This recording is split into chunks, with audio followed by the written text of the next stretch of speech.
Sean bienvenidos a las historias de Lilith. Bienvenidos a todos, vamos a continuar con la parte 12 de los relatos de horror de Lovecraft. Estamos con el cuento El color que cayó del espacio y está muy genial este cuento, así que vamos a continuar sin más demora. Hacia mayo renacieron los insectos, con lo que la granja de Nahum fue invadida por un constante barullo de zumbidos. La mayor parte de aquellas criaturas presentaban evidentes modificaciones en cuanto a su tradicional aspecto, cambios que podían extenderse a cuanto se supiera acerca de sus hábitos. Los Gardner se dieron a observar durante la noche, en principio sin saber muy bien por qué, y así pudieron verificar que cuanto decía Thaddeus con respecto al movimiento de los árboles era absolutamente cierto. Una noche, la señora Gardner, al mirar por la ventana, descubrió las voluminosas ramas de un gran arce moviéndose significativamente, pese a que la noche era de una quietud absoluta. Pensó que tal vez el fenómeno obedecía al movimiento interno de la savia en el árbol. En efecto, algo extraño ocurría con todo lo que crecía en la naturaleza. El próximo descubrimiento no fue patrimonio de los Gardner. El acostumbramiento había ido embotando sus sentidos, y lo que ellos ya no lograban discernir pudo descubrirlo el tímido vendedor de molinos de viento de Bolton, quien, por completo ajeno a las historias que circulaban sobre aquellos parajes, dio en pasar despreocupadamente por allí. Lo que el hombre refirió al llegar a Arkham alcanzó a merecer un comentario en la Gazette, y de este modo todos los granjeros de la región, entre ellos Nahum, vinieron a enterarse. Era una noche muy oscura, y la luz de los faros del carruaje no proyectaban demasiada claridad. Sin embargo, existía una granja donde la oscuridad era menos densa. Debía tratarse sin duda de la de Nahum. Por encima de toda la vegetación, hierba, hojas y arbustos, se distinguía una pálida aunque perfectamente identificable luminosidad. En determinado momento, un fragmento de esa luminosidad pareció introducirse subrepticiamente en el establo que estaba junto a la cuadra. Por ese entonces, la hierba silvestre parecía mantenerse al margen de los extraños fenómenos, por lo que se dejaba que las vacas pasieran en total libertad. Sin embargo, a fines de mayo, la leche comenzó a agriarse. Fue el aviso para que Nahum se llevara las vacas a la ladera, con lo cual todo volvió a curso normal. Poco después, los cambios en el pasto resultaron evidentes. El verde se volvía gris y las hojas se tornaban en extremo quebradizas.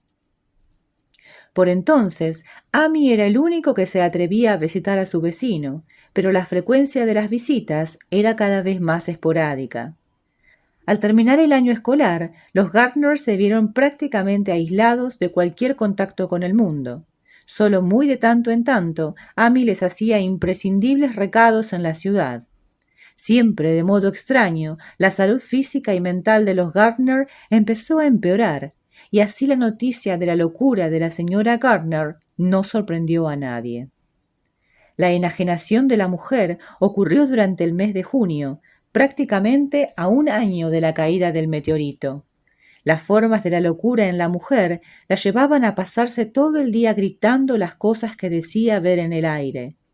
La insania que había producido un curioso efecto en su hablar no usaba ningún sustantivo, solo verbos y pronombres. Decía ver cosas que se movían, que cambiaban, que revoloteaban, que los oídos le zumbaban con vibraciones, no con sonidos. Algo se soltaba, algo se consumía muy de a poco, algo desconocido, algo que se adhería a ella. Alguien debería librarla de aquello. Todo se movía en medio de la oscuridad. Las paredes y las ventanas bailoteaban de un lado a otro. Finalmente, Nahum tomó la decisión de no mandar a su mujer al manicomio del condado. Prefirió que siguiese delirando en la casa, puesto que no se hacía daño a sí misma ni a los demás. Resignadamente, aceptó hasta la deformación de sus facciones. Llegó el día en que los niños comenzaron a asustarse ante su presencia, y la ocasión en que Tadeusz prácticamente se desvaneció ante los visajes que hacía su madre. Ahí Nahum decidió encerrarla en la buhardilla. Un mes después, la desdichada mujer cesaba de hablar, comenzaba a arrastrarse en 4 patas, y pocos días después Nahum se espantó al comprobar que se contaminaba con la misma fosforescencia que podía advertirse de noche en la vegetación que rodeaba la casa. Pocos días antes se había producido una inexplicable estampida de los caballos de la granja. Durante la noche algo los había espantado, llevándolos a un furioso batifondo de relinchos y coces. Parecía completamente imposible calmarlos, y cuando Nahum abrió la puerta para ver qué sucedía, todos salieron en incontenible tropel. Le costó una semana ubicar los apenas 4 caballos y darse cuenta de que todos ellos se encontraban en un estado indómito que los volvía completamente inservibles para las tareas de la granja. Su cerebro había sido modificado, y por lo tanto no quedaba otro remedio que sacrificarlos por su propio bien. Nahum se vio obligado a pedir prestado un caballo a Ami, pero grande fue su sorpresa cuando advirtió que el animal se negaba a acercarse al pajar.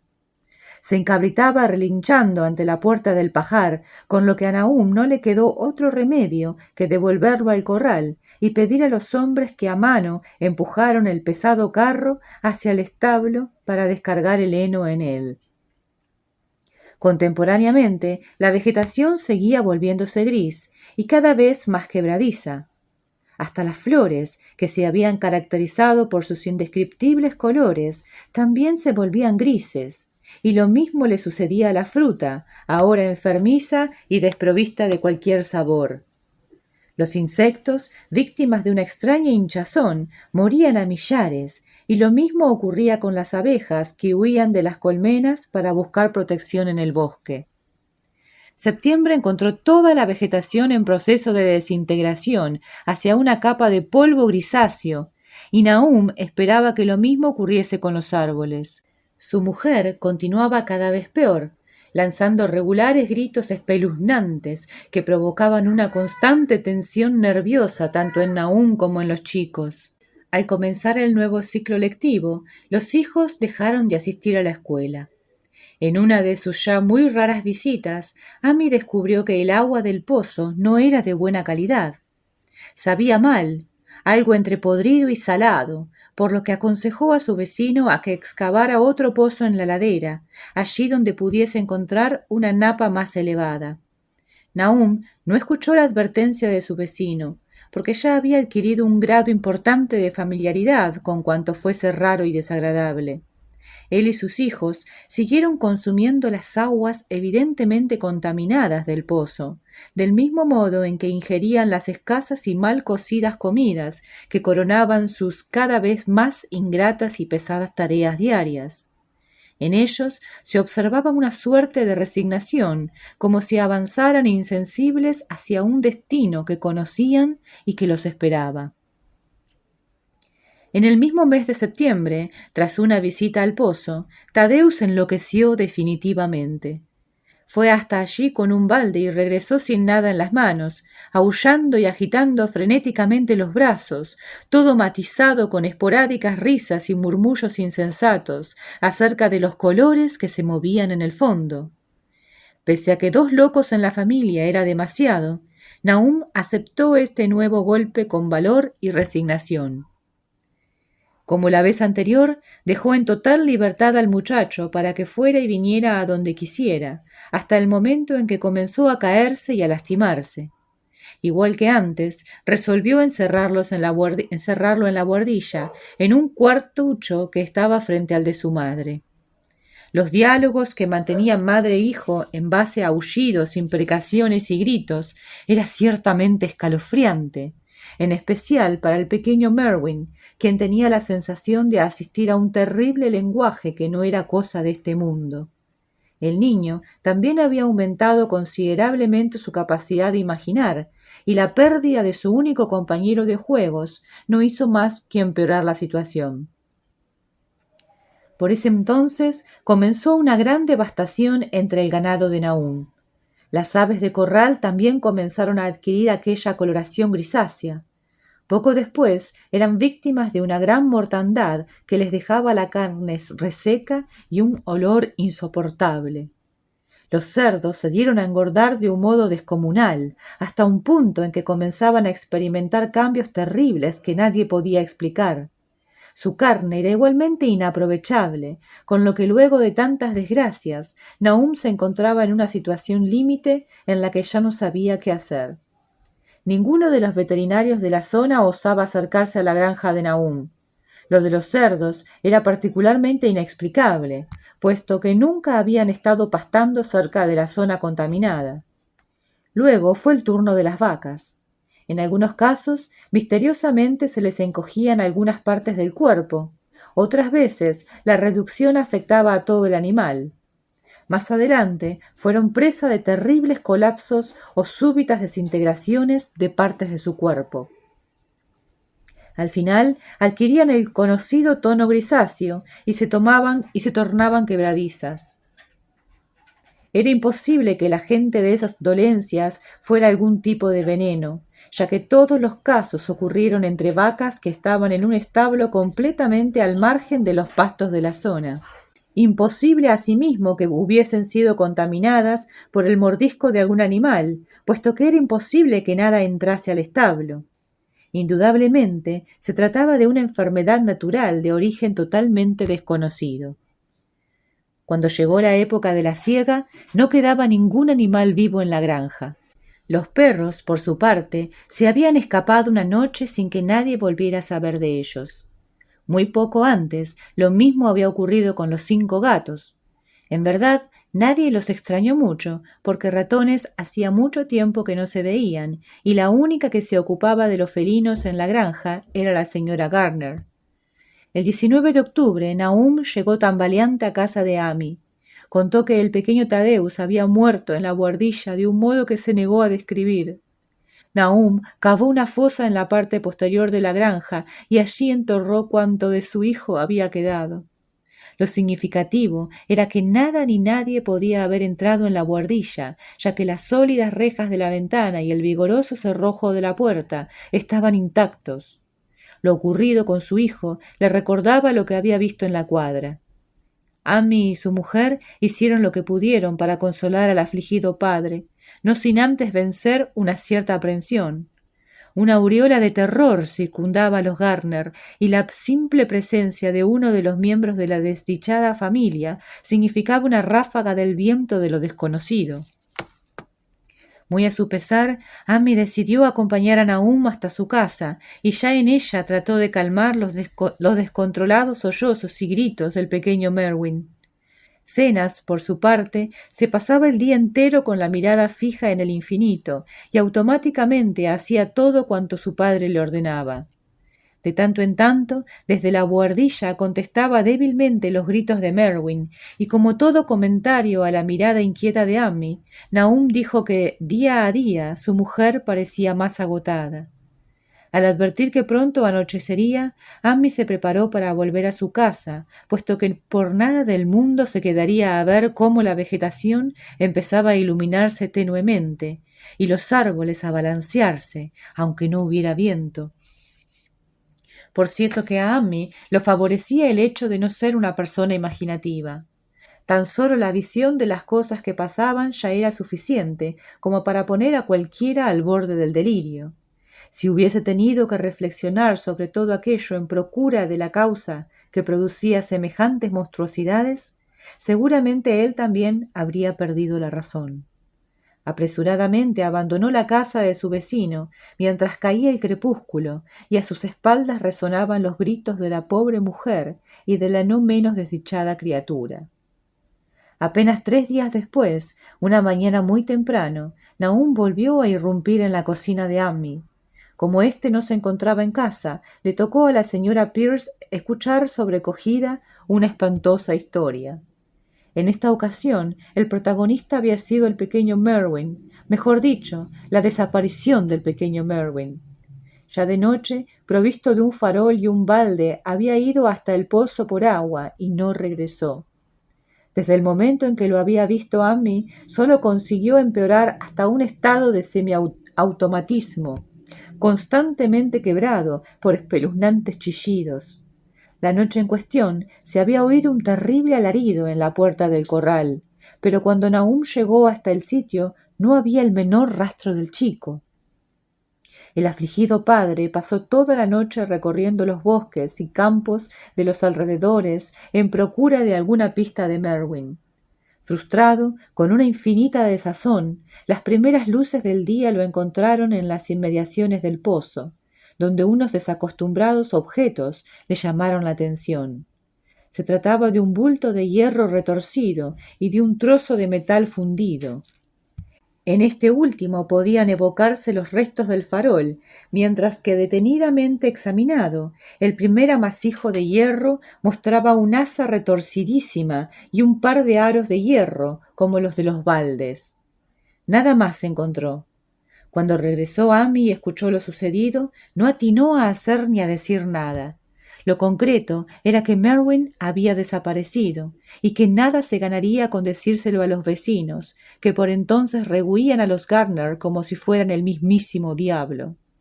Igualmente, inútil sería recurrir a los de Arkham, quienes soltarían las previsibles risotadas al enterarse.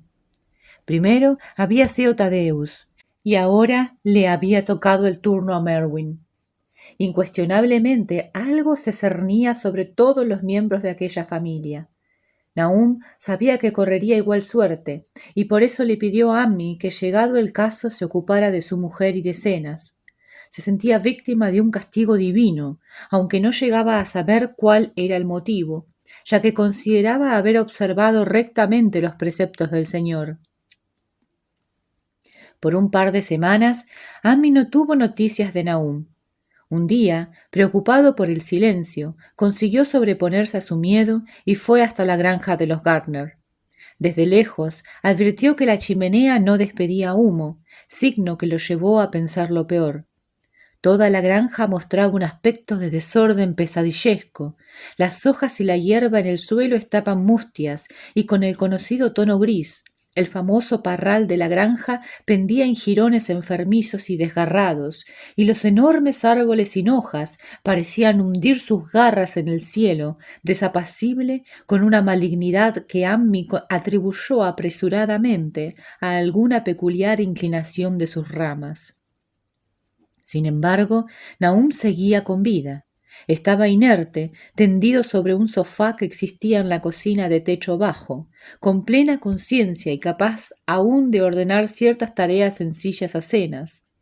Un frío mortífero se había adueñado del recinto, y al ver tiritar a Amy, Nahum le pidió a Cenas que fuese por más leña. Era algo imperioso, ya que el hogar se encontraba vacío, y a juzgar por la nube de hollín que flotaba en la fría corriente de aire y luz que bajaba por el tiro de la chimenea, hacía tiempo que no se encendía. Instantes después, Nahum le preguntó si ya había entrado en calor, y de inmediato Amy se dio cuenta de lo que pasaba. El delgado hilo de la razón se había cortado. Con el mayor cuidado, Amy formuló algunas preguntas acerca de la desaparición de Merwin. «En el pozo, vive en el pozo», fue la única y reiterada respuesta que consiguió. Recordó de pronto a la enajenada mujer y trató de buscar por ese lado. «¿Dónde va a estar sino en casa?», le respondió, también reiteradamente, su vecino, con lo que Amy tuvo la certeza de que si quería saber algo más, debería investigar por su propia cuenta. Dejó al delirante Nahum sobre el sofá, tomó las llaves que colgaban de un clavo junto a la puerta y comenzó a subir por las destartaladas escaleras que llevaban a la buhardilla. El olor concentrado en aquella parte de la casa era insoportable, pero no se oía ruido alguno. Arriba se encontró con 4 puertas, de las que solo una se hallaba cerrada con llave. A ella se encaminó con la llave preparada y tras unos pocos esfuerzos pudo abrir la puerta pintada de blanco. En la habitación reinaba la oscuridad, ya que la ventana era de escaso tamaño y además estaba semicegada por unos gruesos barrotes de madera. Encima de la tarima, Ammi no consiguió ver nada. El hedor pestilente era tan insoportable que el hombre debió salir para llenar sus pulmones con el oxígeno de afuera. Al volver, con los ojos más adaptados a la oscuridad, distinguió algo en un rincón y al acercarse para examinar de qué se trataba, lanzó un grito de terror. Mientras aún profería el grito, le pareció que una fugaz nube oscurecía la ventana, mientras a su lado se escurría una malsana ráfaga de vapor. Ante sí comenzaron a bailotear unos extrañísimos colores que, de no estar completamente atrofiado por el pánico, habría podido comparar con los del glóbulo que el geólogo había hecho estallar dentro del meteorito o con los de la maligna vegetación que había brotado durante la última primavera. Fuera lo que fuese, aquella cosa que tenía delante de sí respondía a los mismos procesos evolutivos que habían observado tanto el joven Tadeus como el ganado de la cuadra. El espanto se movía lentamente y a medida que lo hacía iba disgregándose. Ammi se negó a referir otros detalles de la escena, seguramente porque aquello que estaba en el rincón no era para él algo con vida. A veces hay momentos y situaciones de las que resulta mejor no hablar, porque en esas zonas fronterizas hasta los mejores sentimientos humanitarios son ciegamente castigados por la ley de los hombres. Así que de su relato pude colegir que cuando abandonó la buhardilla, en ella no quedaba ningún ser con vida. Nadie que no fuese un sólido, pragmático y fogueado campesino hubiese soportado la experiencia sin perder la razón. Pero Ammi consiguió franquear la salida en perfecto estado de cordura y volver a cerrar tras sí una puerta que sepultaba para siempre un execrable secreto. Era necesario mirar hacia adelante, y lo que quedaba en ese sentido era atender a Nahum, proveer a su alimentación, arrastrarlo hacia algún lugar donde pudiera cuidarlo. Al desantar las escaleras rumbo abajo, Ammi oyó un ruido sordo en la planta baja. Le pareció que hasta podría haber sido un grito sofocado, e inexplicablemente acudió a su memoria el viscoso vapor que lo rozó cuando estaba en la buhardilla. Prestó atención y pudo discernir una serie de sonidos provenientes del mismo sitio. Parecía como si algo pesado y viscoso, una suerte de borborigmo cloacal, se arrastrase allá abajo. Ese sonido no pudo menos que asociarlo con lo que acababa de ver arriba. ¿En qué mundo pesadillesco se había metido? Se quedó inmóvil, sin decidirse a avanzar o a retroceder. Parecía una estatua en medio de la oscura escalera. Todos los detalles que iban captando sus retinas pasaban a grabarse indeleblemente en su cerebro: los barrotes de la escalera, la oscuridad en el rellano, la estrechez del último tramo. Y además la sensación de que algo siniestro estaba a punto de ocurrir, el maldito sonido, la tenue luminosidad que se había apoderado del armazón de madera. Todo se concentraba en un único punto de su cerebro. Afuera de la casa, el caballo de Ammi emitió un poderoso relincho, preámbulo del estrépito con que anunció su estampida. Casi de inmediato, caballo y carruaje se situaban fuera del campo auditivo de Ammi, quien, paralizado en medio de la escalera, solo podía conjeturar sobre lo que había ocurrido en el exterior. Poco después, un nuevo ruido del exterior llegó a sus oídos. Era una especie de chapoteo, probablemente agua, que por lo que recordaba debía provenir del pozo. Era consciente de que había dejado al caballo sin atar y tal vez una de las ruedas del carruaje llegó a rozar el brocal del pozo, con el consiguiente desprendimiento de una piedra hacia el interior. Dentro de su horizonte, la tenue luminosidad seguía resplandeciendo en el más que vetusto armazón de madera. Era una casa ciertamente antigua. Su parte principal debía haberse levantado hacia 1670 y la planta alta seguramente fue terminada antes de 1730. Desde la planta baja volvió a alzarse otro ruido, esta vez un débil chirrido que produjo una instantánea contracción del puño de Ammi en torno al palo que había recogido en la buhardilla por las dudas. Lentamente consiguió recobrar el coraje y comenzó a descender por los peldaños. Llegado a la planta baja, se dirigió directamente a la cocina. No tuvo necesidad de llegar hasta ella, porque lo que buscaba venía a su encuentro, y forzando ligeramente la realidad, puede decirse que aún estaba vivo. Como la muerte había llegado hasta allí, es algo que Amy era incapaz de precisar, pero vaya si estaba en el lugar desde hacía al menos una media hora, con su progresivo tono grisáceo y los voraces mordiscos de la desintegración. El cuerpo se caía a pedazos a toda velocidad, desparramando sus fragmentos en una trayectoria que avanzaba desde la cocina. Ammi, nuevamente paralizado por el espanto, era absolutamente incapaz de tocarlo y se limitaba a contemplar aterrorizado la desfigurada caricatura de lo que había sido un ser humano. «¿Qué pasa, Nahum? ¿Qué pasa?», alcanzó a susurrar. Aquellos labios resecos y espantosamente hinchados consiguieron pronunciar sus últimas palabras. «Nada, no pasa nada. El color quema, es frío y mojado, pero quema. Estaba en el pozo, lo vi, era como humo, lo mismo que en las flores. La primavera pasada, el pozo se iluminaba de noche. Thaddeus y Merwin y Zenas, todo lo que vive, se chupa la vida de todo. Aquella piedra debió de venir con aquella piedra. Se comió toda la granja. ¿Qué quiere? El globo redondo que los de la universidad sacaron de adentro, la que hicieron estallar, el mismo color, como las flores y las plantas, las semillas crecían. Recién esta semana pude verlo. Debió pasarle a Zenas.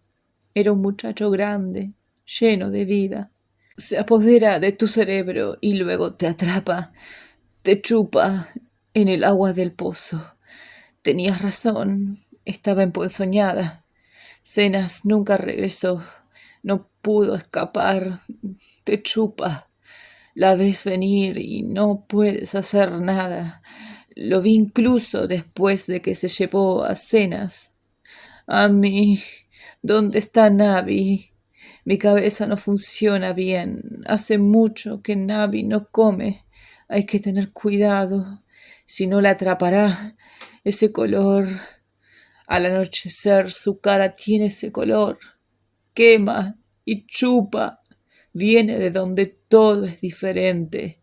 Uno de los científicos me lo dijo. Nadie le creyó.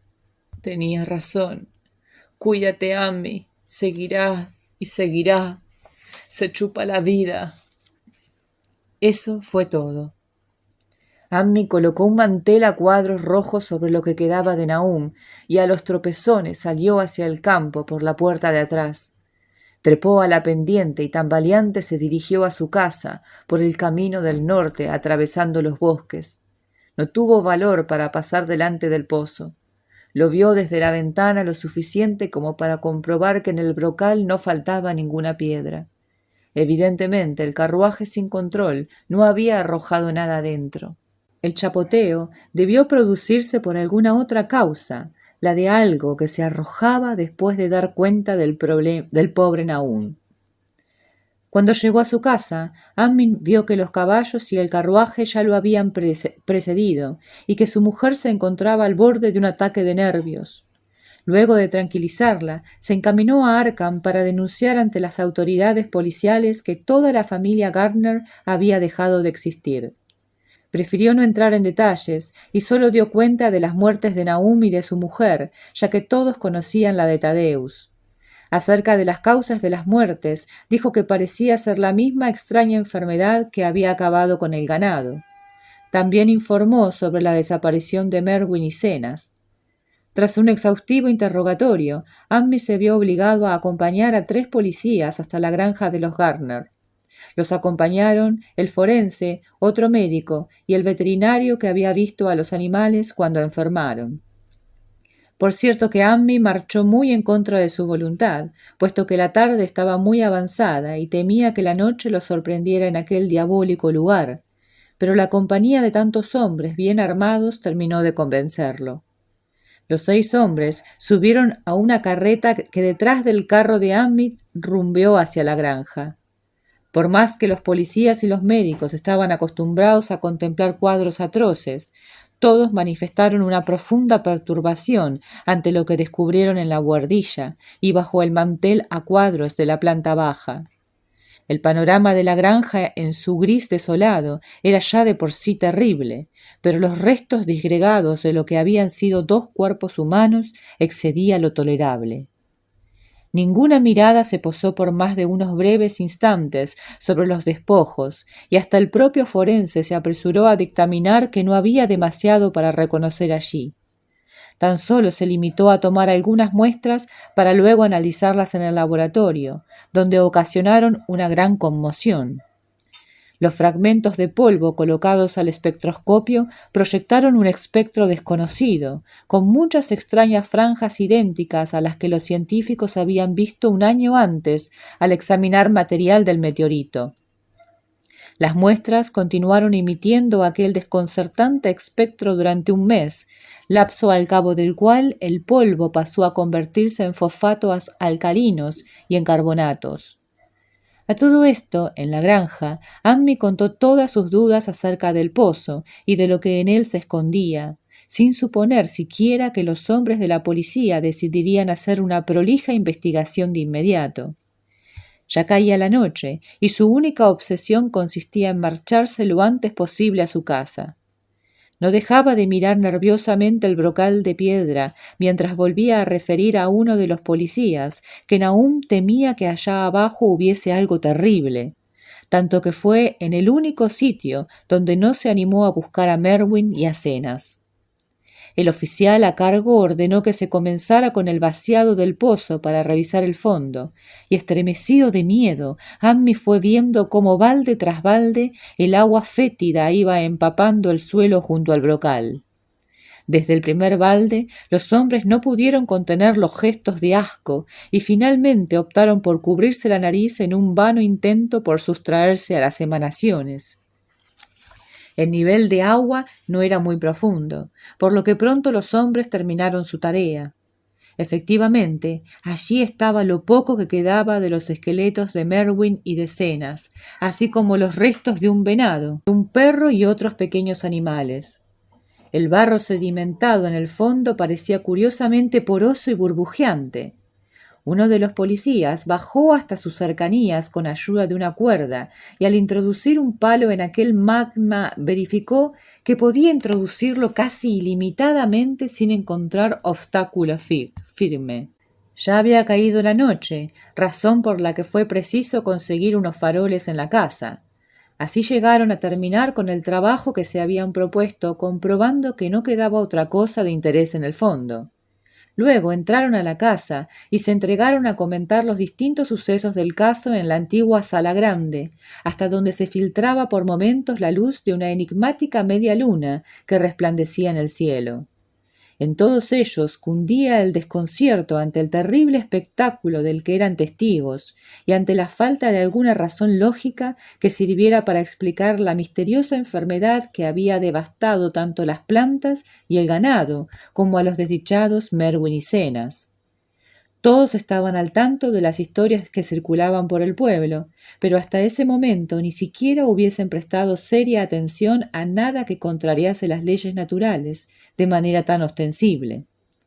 De todos modos, parecía claro que el meteorito había envenenado el suelo, pero sin embargo, la muerte de personas y animales que no habían ingerido nada crecido en las tierras contaminadas no podía atribuirse al meteorito. Debía haber alguna otra causa. Tal vez el agua del pozo. Tal vez. Por eso era razonable llevar algunas muestras para analizar. Pero tampoco era muy consistente esta explicación para entender los desatinados móviles que habían llevado a los 2 chicos de Nahum a arrojarse al pozo. Las acciones de ambos parecían simétricas, y lo que de ellos quedaba mostraba que se habían vuelto grises y quebradizos antes de expirar. ¿Por qué todas las cosas tenían el mismo aspecto? El forense se hallaba sentado junto a la ventana del frente de la casa, y desde esa ubicación fue el primero en advertir la luminosidad que emanaba desde el pozo. Era noche entrada ya, y toda la tierra de los alrededores despedía la misma luminosidad que por momentos se volvía más clara que los intermitentes ramalazos de luz lunar. Todo el resplandor parecía haber tenido origen en el pozo y se hacía particularmente perceptible sobre los charcos de agua que habían persistido en torno al brocal. El color de la luz era sumamente extraño, aunque a Amy le resultaba familiar. Lo había visto antes y dio un respingo al pensar en lo que se escondería tras él. Era el mismo color que había visto en el glóbulo quebradizo del aerolito, caído hacía ya un par de años. Lo había vuelto a reconocer en la malsana vegetación crecida durante la última primavera, y le parecía haberlo reencontrado aquella diabólica mañana en la siniestra buhardilla, donde asistió a horrores que nunca lo abandonarían. Fue un brevísimo instante, mientras una densa y horrible varada de vapor lo rozaba. Momentos después, aquel maldito color reaparecía, esta vez devorando al pobre Nahum. Y además, las últimas palabras de su vecino se habían referido al maldito color. Luego fue la estampida en el corral y el ruido de algo cayendo dentro del pozo. Ahora, en medio de la noche, el pozo expelía pálida y perezosamente un resplandor con aquel maldito matiz. Habla muy bien de Amy, de su entereza, el hecho de que en semejantes momentos se planteara una pregunta esencialmente científica. Le extrañaba experimentar idéntica sensación ante una emanación lumínica entrevista de día, proyectada contra el fondo de una ventana desbordada por un rutilante cielo matutino, y otra contemplada contra el oscuro fondo de la noche y del paisaje. Algo no era normal, algo contrariaba la lógica del sentido común. Súbitamente volvieron a su cerebro las palabras finales de su desventurado amigo. Viene de donde todo es diferente. Uno de los científicos me lo dijo.